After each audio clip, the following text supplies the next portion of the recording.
Ito yung kagandahan ko sa sa DJI Osmo Action 5 Pro. Pagka trip mo siyang i-upload sa YouTube, Facebook, TikTok ng nakatayo, yung parang dimension na cellphone, kumbaga naka-portrait. Ikakabit mo lang siya dito sa mount na naka-portrait. Imbis na pa ganyan, patayo. Tapos kung gusto mo naman landscape kagaya nito, yung mga video na bagay sa YouTube. So ikakabit mo lang siya dito ng ganyan, pa landscape. Hindi mo na kailangan mag-edit. Yung iba kasing camera hindi mo siya mamamount ng patayo. Sige, ito mga boys, papakita ko sa inyo.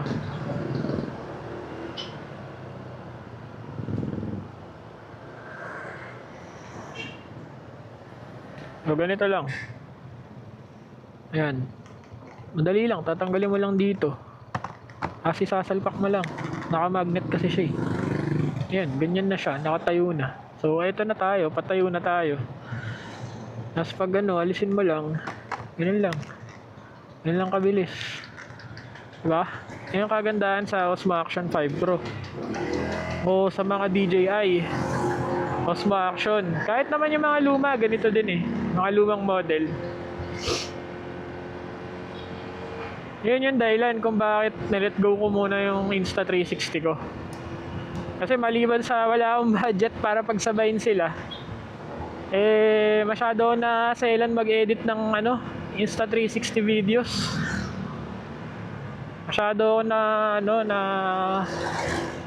nahirapan sa oras, masyadong time consuming.